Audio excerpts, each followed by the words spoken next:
PSSI Gaspol. Naturalisasi kloter kedua. Skuad Timnas Indonesia makin mewah dan bertabur bintang.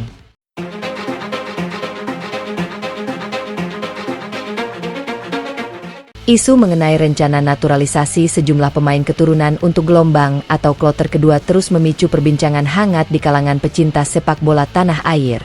Setelah sebelumnya proses naturalisasi berhasil menghadirkan sejumlah pemain berkualitas yang memperkuat Timnas Indonesia, kini perhatian publik kembali tertuju pada kemungkinan munculnya nama-nama baru yang disebut-sebut memiliki potensi untuk menjadi bagian dari skuad Garuda. Narasi mengenai skuad Timnas Indonesia yang terlalu mewah pun semakin ramai diperbincangkan.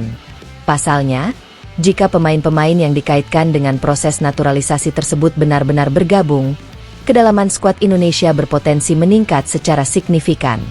Bukan hanya dari segi kualitas individu, tetapi juga dari sisi pilihan pemain yang tersedia di hampir setiap lini. Rumor mengenai para pemain keturunan yang siap mengucap sumpah sebagai warga negara Indonesia atau WNI dalam waktu dekat tentu menjadi kabar yang menarik perhatian. Namun, seluruh isu tersebut tetap perlu ditempatkan sebagai bagian dari rumor dan proyeksi sampai terdapat pengumuman resmi dari pihak terkait. Jika benar terrealisasi, gelombang kedua naturalisasi ini bisa menjadi salah satu langkah penting dalam upaya meningkatkan daya saing Timnas Indonesia di level internasional.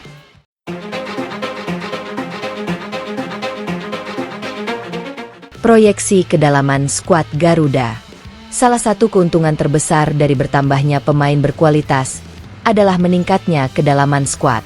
Dalam kompetisi internasional, kedalaman tim menjadi faktor yang sangat penting karena sebuah tim tidak hanya membutuhkan 11 pemain utama, tetapi juga pemain pelapis yang memiliki kualitas relatif seimbang. Kehadiran pemain keturunan yang berkarier di kompetisi luar negeri, khususnya Eropa, berpotensi memberikan warna baru bagi Timnas Indonesia.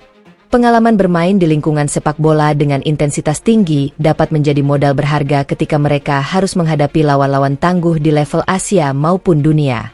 Lini belakang semakin kokoh. Sektor pertahanan menjadi salah satu area yang paling membutuhkan kedalaman. Dalam pertandingan level internasional, seorang bek dituntut tidak hanya kuat secara fisik, tetapi juga memiliki kemampuan membaca permainan, menjaga posisi, memenangkan duel, serta membangun serangan dari lini belakang. Tambahan pemain berkualitas di sektor ini akan memberikan lebih banyak pilihan kepada pelatih. Ketika seorang pemain utama mengalami cedera, akumulasi kartu, atau membutuhkan rotasi, tim masih memiliki alternatif dengan kualitas yang tidak terlalu jauh berbeda. Kondisi tersebut tentu sangat menguntungkan karena persaingan internal dapat mendorong setiap pemain untuk meningkatkan performanya. Tidak ada lagi posisi yang benar-benar aman. Setiap pemain harus menunjukkan konsistensi dalam latihan maupun pertandingan. Dengan semakin banyaknya opsi di lini belakang, pelatih juga dapat lebih leluasa menerapkan berbagai sistem permainan. Formasi 4 back maupun 3 back dapat digunakan sesuai karakteristik lawan dan kebutuhan pertandingan.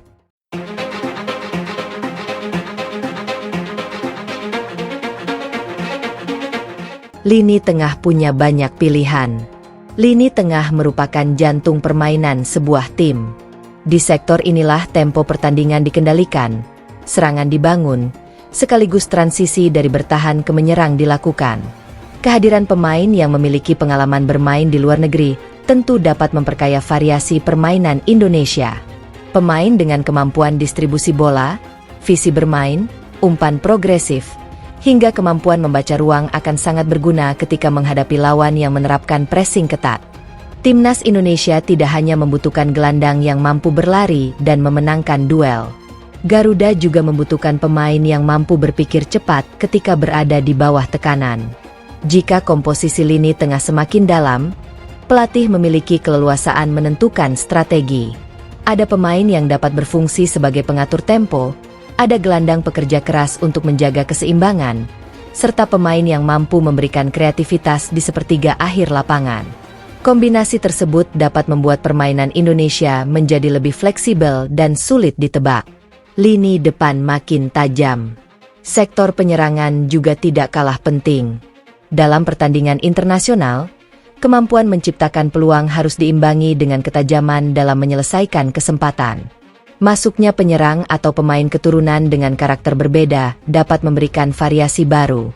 Penyerang dengan postur tinggi bisa menjadi target dalam situasi bola mati maupun umpan silang. Sementara pemain dengan kecepatan dan kemampuan melakukan penetrasi dapat dimanfaatkan untuk mengeksploitasi ruang di belakang pertahanan lawan. Dengan banyaknya opsi tersebut, timnas Indonesia tidak harus bergantung pada satu pola serangan saja.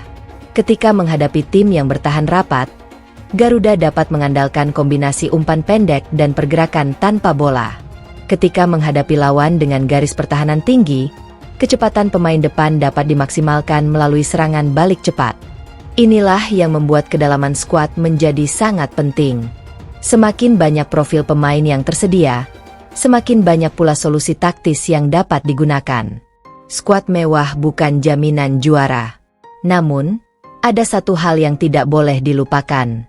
Memiliki banyak pemain berkualitas tidak otomatis membuat sebuah tim menjadi juara. Sepak bola bukan sekadar permainan individu. 11 pemain dengan kualitas luar biasa tetap dapat mengalami kesulitan apabila tidak memiliki koordinasi, chemistry, dan pemahaman taktik yang baik. Inilah tantangan terbesar yang akan dihadapi staf pelatih apabila gelombang kedua naturalisasi benar-benar terrealisasi. Pemain lokal dan pemain keturunan harus mampu melebur menjadi satu kesatuan. Mereka harus memahami bahwa kepentingan tim berada di atas kepentingan pribadi.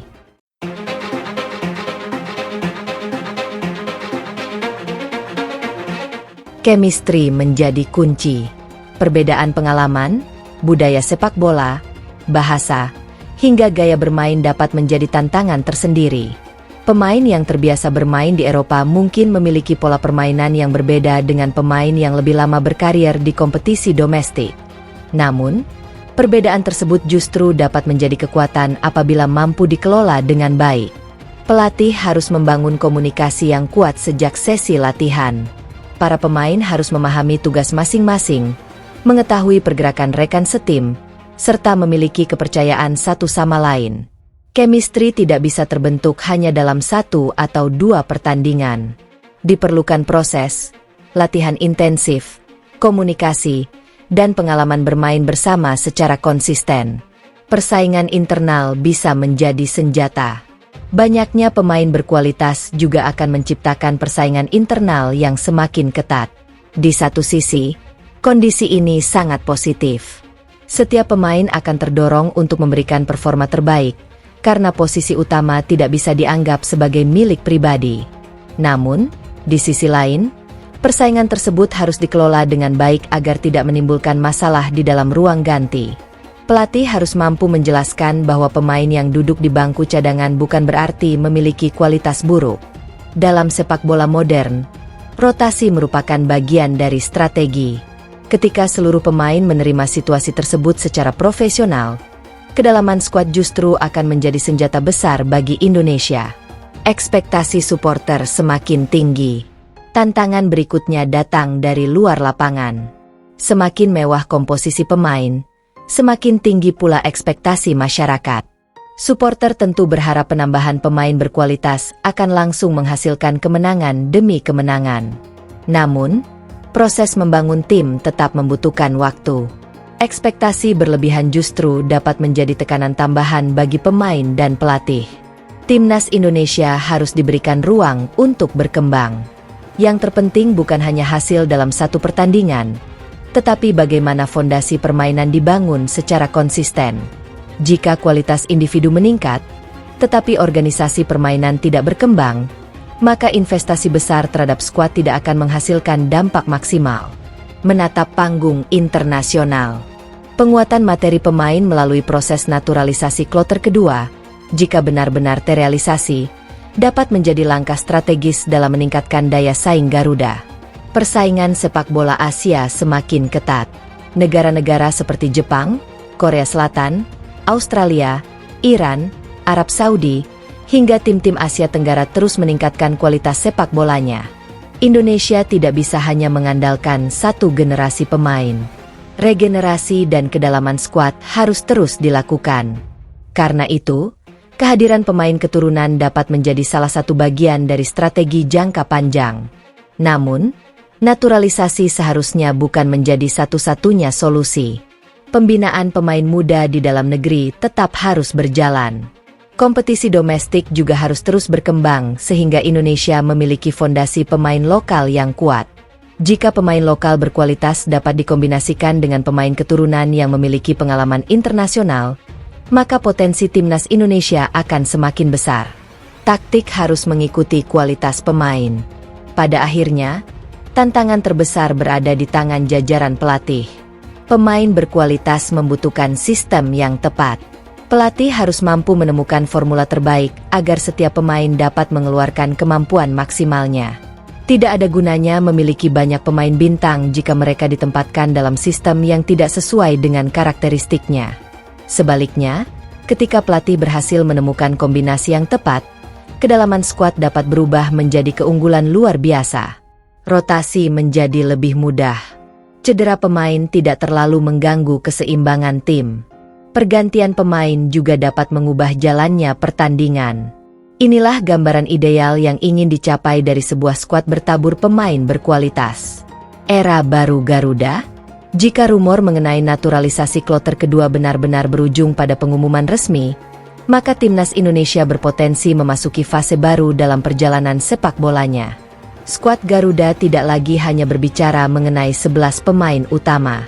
Indonesia dapat memiliki kedalaman skuad yang memungkinkan pelatih memilih pemain berdasarkan kebutuhan pertandingan.